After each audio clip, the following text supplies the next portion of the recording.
ఓం నమో వెంకటేశాయ. కలియుగ వైకుంఠం ఆ శ్రీవాణిని దర్శించుకోవడానికి ఎన్నో దారులుండవచ్చు. కానీ ఆ ఏడుకొండల వాడిని మనసారా తలుచుకుంటూ అడుగడుగున ఆ స్వామి నామాన్ని జపిస్తూ వెళ్లే భాగ్యం కేవలం అలిపిరి మెట్ల మార్గం ద్వారానే దక్కుతుంది. జీవితంలో ఎన్నో కష్టాలున్నా, ఎన్ని బాధలున్నా ఆ అలిపిరి గోపురం ముందు నిలబడి ఒక్కసారి తల వంచితే మన భారం మొత్తం ఆ స్వామి చూసుకుంటాడు అనే నమ్మకం కలుగుతుంది.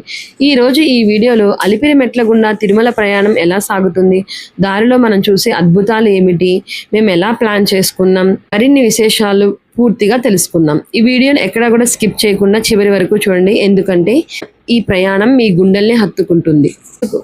తిరుమల చేరుకున్నాక అలిపిరి మెట్ల మార్గానికి వెళ్ళడం చాలా సులువు. ఆటోలు, బస్సులు నిరంతరం అందుబాటులో ఉంటాయి. అలిపిరి మెట్ల మార్గం ప్రతిరోజు ఉదయం 6 గంటల నుండి సాయంత్రం 4 గంటల వరకు భక్తుల కోసం తెరచి ఉంటుంది. మీ దగ్గర ఉన్న లగేజ్ ని ఉచితంగా తిరుమలకు పంపించే కౌంటర్లు ఇక్కడ ఉంటాయి. సో మనకి వీడియోలో చూపిస్తున్నాను కదండి, ఇలా ఎగ్జాక్ట్ గా గరుడ విగ్రహం కనిపిస్తుంది కదా, దానికి ఆపోజిట్ లో రైట్ సైడ్ లో మనకి ఈ లగేజ్ కౌంటర్స్ ఉంటాయండి. సో అక్కడ మనం ఉచితంగా లగేజ్ తీసుకుంటారు. మీ లగేజ్ అక్కడ ఇచ్చే భద్రతా తనిఖీలు పూర్తి చేసుకొని మీరు ప్రయాణం ప్రారంభించవచ్చు. దివ్య దర్శనం టోకెన్లు ఉన్న వారైనా లేదా నార్మల్ భక్తులైనా ఈ మార్గంలో వెళ్ళడం ఒక అద్భుతమైన అనుభూతి. అలిపిరి గుడి దగ్గర కొబ్బరికాయ కొట్టి కర్పూర హారతి ఇచ్చి అడుగు ముందుకు వేయగానే మనకు ఒక అద్భుతమైన దృశ్యం కనిపిస్తుంది. ఎంతో మంది భక్తులు, ముఖ్యంగా మహిళలు, చిన్నపిల్లలు ప్రతి మెట్టుకు పసుపు రాసి కుంకుమ బొట్టు పెట్టి కర్పూరం వెలిగిస్తూ స్వామివారికి పూజ చేస్తుంటారు. ఇక్కడ మనకి చాలా మందికి డౌట్స్ ఏమొస్తాయంటే, పసుపు కుంకుమ మన ఇంటి దగ్గర నుంచి తెచ్చుకోవాలా అని. నేను ఇచ్చే సజెషన్ ఏంటంటే, మీరు ఇంటి దగ్గర నుంచి తెచ్చుకోవడం చాలా మంచిదండి. ఎందుకంటే మనకి తక్కువ బడ్జెట్లో అయిపోతుంది, ప్లస్ క్వాలిటీ బాగుంటుంది. బట్ ఇక్కడికి వచ్చేసరికి కాస్ట్ డిఫరెన్స్ ఉంటుంది, క్వాలిటీ కూడా మంచిగా ఉండదు. ఇది మాత్రం గమనించగలరు. ఇక్కడ కొంత ఉంటుంది కానీ రీజనబుల్ ప్రైసెస్ లో ఉంటుంది, కానీ అదైతే రియల్ పసుపు కాదు, రియల్ కుంకుమ కాదు అని చెప్పి నేను కూడా కొన్ని వీడియోస్ లో విన్నానండి. సో మీకు ఎవరికైనా పూజ చేసుకోవాలి అని అనుకునే వాళ్ళు ముందుగానే ఇంటి దగ్గర నుంచి పసుపు కుంకుమ తెచ్చుకోండి. ఇంకో సజెషన్ ఏంటంటే, స్టీల్ బౌల్స్ కన్నా కూడా ప్లాస్టిక్ బౌల్స్ క్యారీ చేయడం చాలా మంచిది. ఎందుకంటే మీరు స్టీల్ బౌల్స్ అనేసరికి వెయిట్ ఎక్కువ అవుతుంది మోయడానికి. సో ప్లాస్టిక్ బౌల్స్ అనుకో వెయిట్ లెస్ ఉంటుంది కాబట్టి మీరు క్యారీ చేయడానికి ఈజీగా ఉంటుంది. ఈ పూజ కేవలం ఒక ఆచారం కాదు, మన మనసులోని కోరికలను ఆ వెంకటేశ్వరుని పాదాలకు సమర్పించుకునే ఒక పరమ పవిత్రమైన ప్రక్రియ.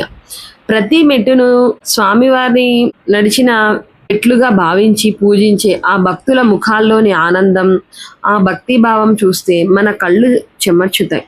స్వామి, నన్ను నీ చెంతకు పిలిపించుకున్నావు, నా కష్టాలు తీర్చు తండ్రి అని వేడుకుంటూ సాగే ఈ పూజ చూసేవారికి కూడా ఒక పాజిటివ్ ఎనర్జీ ఇస్తుంది.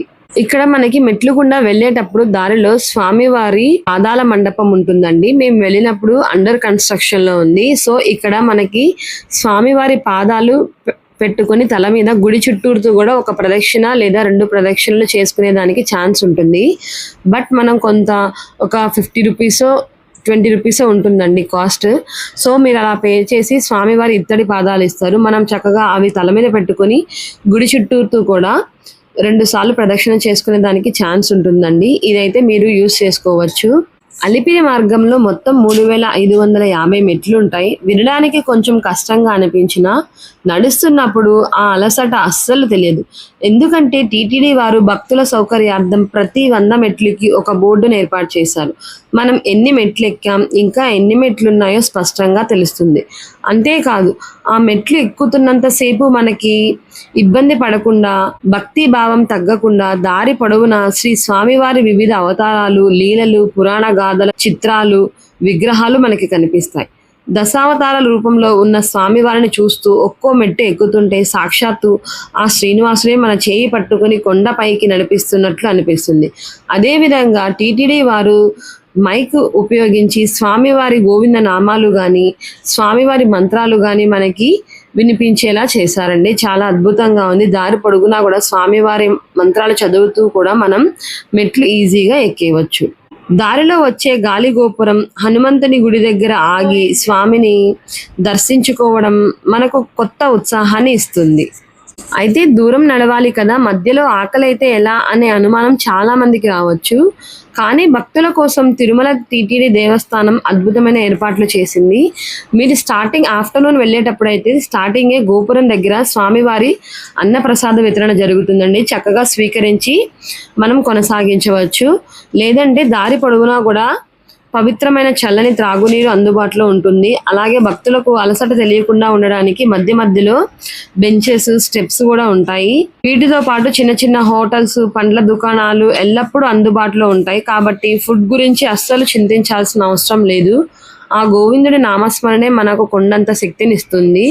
మీరు ముఖ్యంగా క్యారీ చేయాల్సినవి ఒరిజినల్ ఐడి ప్రూఫ్. మీ ఆధార్ కార్డ్ లేదా దర్శనం టికెట్ ఉన్న ఐడి ప్రూఫ్ని తప్పనిసరిగా మీ హ్యాండ్ బ్యాగ్లో ఉంచుకోండి. చిన్న బ్యాగ్, మీ మెయిన్ లగేజ్ని కిందే టీటీడీ కౌంటర్లో ఇచ్చేస్తారు కాబట్టి నడిచేటప్పుడు వీపుకు తగిలించుకునే ఒక చిన్న లైట్ వెయిట్ బ్యాగ్ మాత్రమే వెంట ఉంచుకోండి. చేతుల్లో కవర్లు పట్టుకుని నడవడం చాలా కష్టంగా ఉంటుంది. దారిలో వాటర్ దొరికినప్పుడు నీరసం రాకుండా ఉండడానికి ఒక గ్లూకోజ్ ప్యాకెట్స్ కూడా మనకి కొండపైన అవైలబిలిటీలో ఉంటుందండి. కానీ మీరు దారిలో ఓఆర్ఎస్ ప్యాకెట్స్ వెంట ఉంచుకోవడం కూడా చాలా మంచిది. First aid and medicines, pain relief spray, కొన్ని బ్యాండేడ్స్ మరియు మీకు అలవాటు ఉన్న పర్సనల్ మెడిసిన్స్ బ్యాగ్లో ఉంచుకోవడం మంచిది.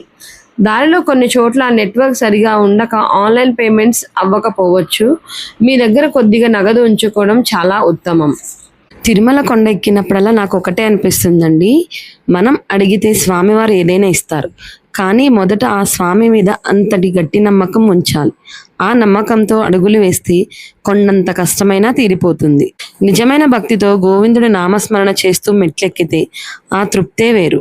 మీలో ఎంతమందికి తిరుమల మెట్లెక్కి కాలినడకన వెళ్ళి స్వామివారిని దర్శనం చేసుకోవడం ఇష్టమో నా కింద కామెంట్ సెక్షన్లో తప్పకుండా కామెంట్ చేయండి. చాలా మందికి 4 to 5, 6 అవర్స్లో అయిపోతుందండి. మేము వెళ్ళినప్పుడు మాత్రం మాకైతే 8 అవర్స్ వరకు టైం పట్టింది. చాలామంది మధ్య మధ్యలో కొంచెం విశ్రాంతి తీసుకుంటూ వెళ్తారు. కొంతమంది ప్రశాంతంగా ఒక 10 minutes పడుకొని వెళ్తారు. బికాస్ కొంతమందికి బాడీకి సహకరించదని చెప్పి. నేనైతే ఒక షార్ట్ వీడియో కూడా పెట్టానండి. ఆ షార్ట్ వీడియోలో 80 ఏళ్ళ బామ్మగారు కూడా చాలా ఈజీగా ఎక్కేశారు. మీరెవరు కూడా భయపడని అవసరం లేదు. చాలా ప్రశాంతంగా జరుగుతుంది ఈ ప్రయాణం. కాలినడకన కొండపైకి చేరుకొని ఆ ఆనంద నిలయాన్ని చూడగానే అప్పటికప్పుడు పడిన అలసటంతా ఒక్క క్షణంలో మాయమైపోతుంది. కళ్ళల్లో ఆనంద బాష్పాలు తిరుగుతాయి.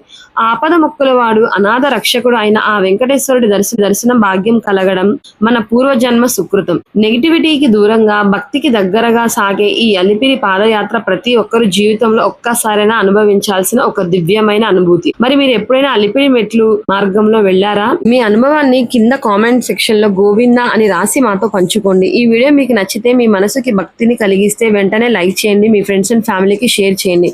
ఏమైనా డౌట్స్ ఉన్నా కూడా నన్ను కింద కామెంట్ సెక్షన్ లో తప్పకుండా కామెంట్ చేయండి. ఇటువంటి మరిన్ని వీడియోస్ కోసం మా ఛానల్ సబ్స్క్రైబ్ చేసుకోండి. థ్యాంక్ యూ ఫర్ వాచింగ్ మీ యువర్స్ హనీరామ్.